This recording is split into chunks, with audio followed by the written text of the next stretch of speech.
Hello everyone, welcome to the Week 12 picks. Miles Cole here.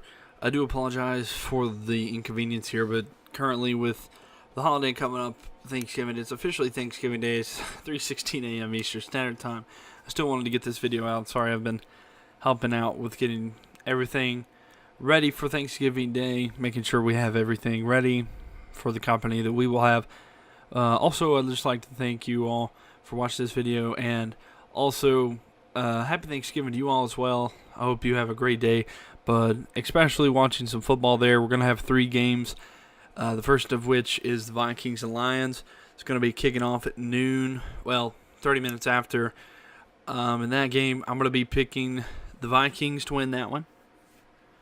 Then we have the Chargers and Cowboys later on Thanksgiving Day at 4:30, and I'm going to be picking the Chargers. I think the Chargers are getting hot as of late. Cowboys are having a couple injuries there. I know that a couple are coming back, but I think Ezekiel Elliott's a big contribution to their game.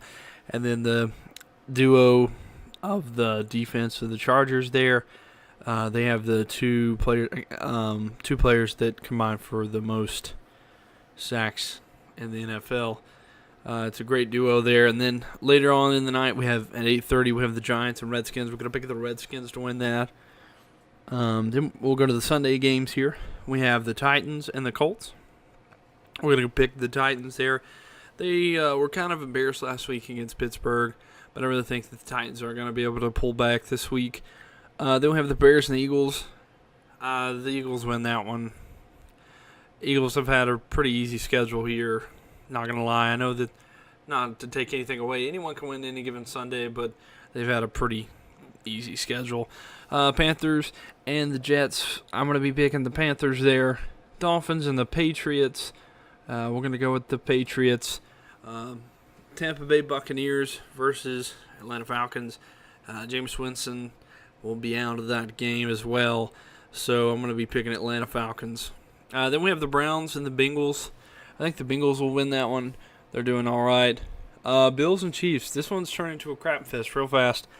Chiefs have not 1-4 in their last 5. The Bills got destroyed last week. Benching Tyrod Taylor was not the issue there, but I'm going to pick the Bills here. I still think the Chiefs are just so inconsistent, and the Bills, they're hungry for that playoff, and I think Sean McDermott has a better chance of leading that team there. Next game, we have the Seahawks and the 49ers. I'm going to be picking the Seahawks there. The Seahawks are a little banged up there, but it should be enough to beat the 49ers. They should have the ability to do that. Then we have the Saints and the Rams. This is going to be in Los Angeles there. My heart wants me to say the Rams will win this at home, but I think the Saints are going to win this one. I picked the Saints to win. I think they're more experienced. I picked the Rams to win last week against Minnesota Vikings, which I was wrong there, and I'll admit to that. But I expected more from that defense. I think that they're going to be in shock kind of last week, facing one of the division. I know they'll be at home, but I'm worried that they're not going to be able to handle the Saints. Then we have the Jaguars and the Cardinals. We're going to go with the Jaguars. Cardinals aren't doing very well. Starting quarterback issues there. Also, we have the Broncos and Raiders. Raiders are just a mess, a hot mess right now, firing the wrong people.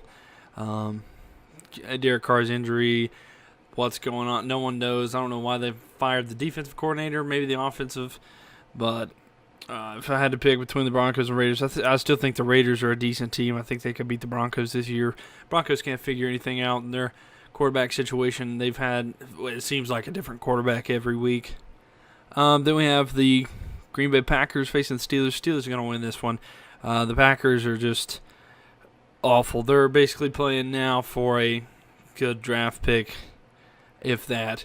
And that will be your Sunday night game. I'm not sure why that's not the later. They should have switched. To me personally, I think they should have put the Saints-Rams later that night and kept the Packers-Steelers earlier in the day, because that one's, it's not going to be entertaining to watch. It's like putting the Dolphins this year in prime time. It's just going to be a blowout, and there's no point in watching it.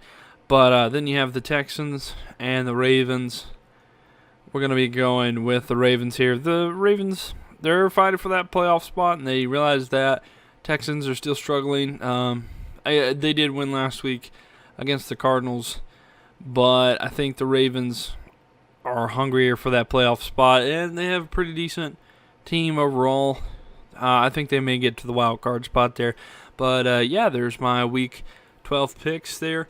I'm sorry I didn't get this one edited. I'll update you here if you would like to know. As you do know, I'm in the competition with Alpha Predator 58. Go check out his channel if you want to see his picks. He has 87 correct with 73 incorrect so far this year. This is through Week 11. And then I have 96 correct with 64 incorrect so far this year. So I'm sitting at a plus 22 on the games. He's at a plus 14. So yeah, we're positive there.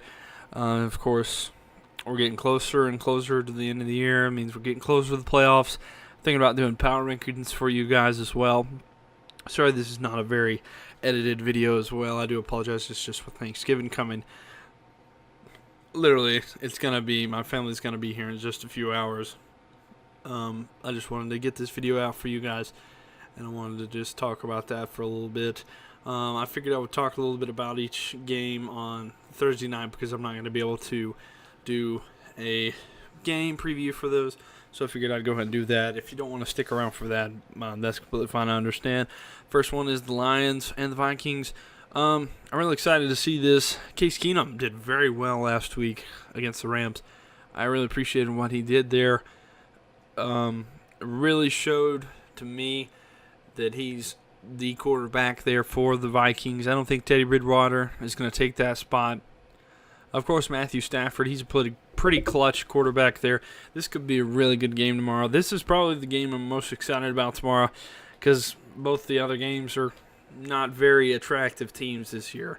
But this one could be the game of the Thanksgiving to watch there. So if you have to watch one, make sure to watch the one that starts at 12:30 there, just 30 minutes after noon. It looks pretty good. Let me double check some things here. The points per game allowed for the Vikings is 24.1. The Lions only 27.1, so about a field goal difference there.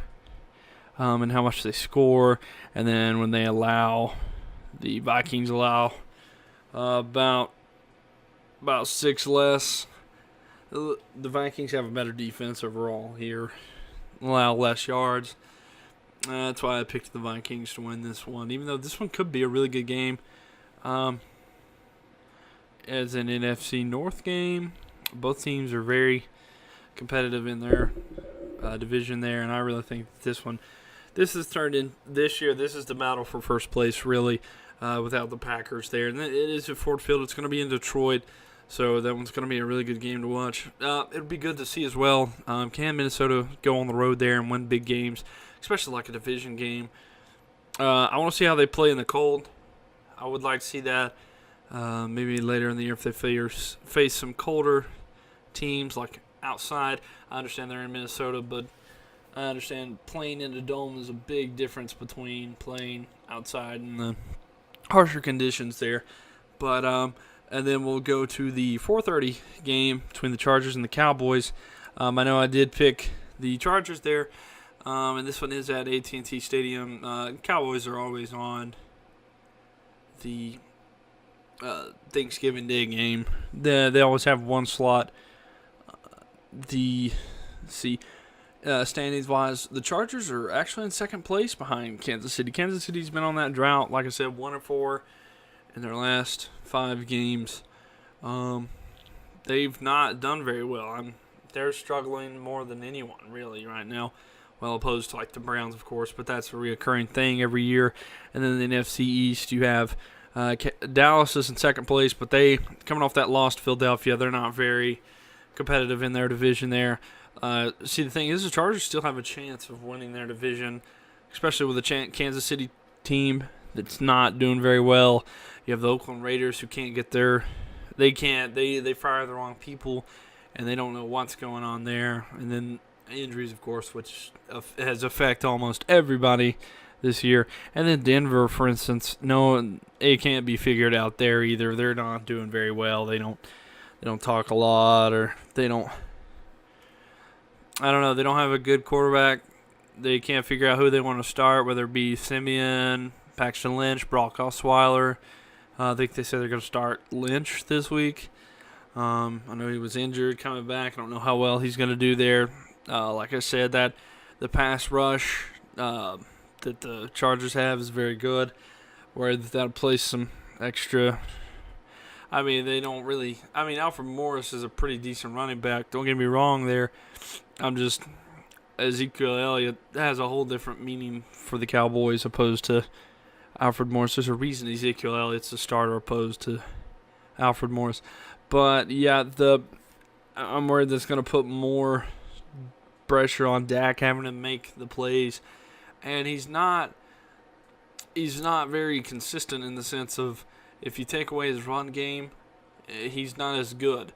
I completely understand. He's not used to that kind of pressure. That's a young quarterback sort of thing. But, yeah, once he plays like that more, he may be elite. I'm not sure. He's a young guy. I wouldn't consider him elite yet. He's not one of the top ones in his division. He's not as good as Carson Wentz, but I'd like to see Carson Wentz playing some tougher teams there. But, yeah, the Dak is going to have a lot of pressure on him, and I'm worried he's going to get sacked a lot and thrown around. That offensive line struggling there as well. I know they had the injuries. I'm not entirely sure they've announced whether he'll be playing Ty Smith tomorrow. But I just wanted to check up on that. Then the last game is the Giants versus Redskins. This is usually a pretty decent game.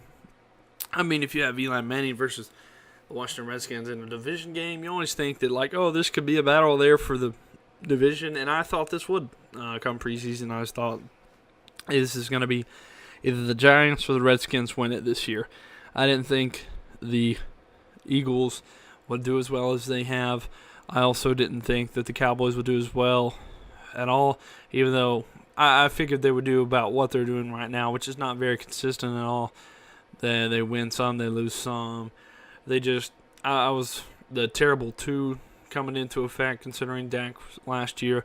I mean, they went 14-2. I mean, they're already past that loss, as you can tell. I mean, Dallas already has 5 losses, which is 3 more than last year, which is very tough for them. I mean, they're 5-5. They still have a chance at a wild card. I think they're a game behind right now, behind Atlanta.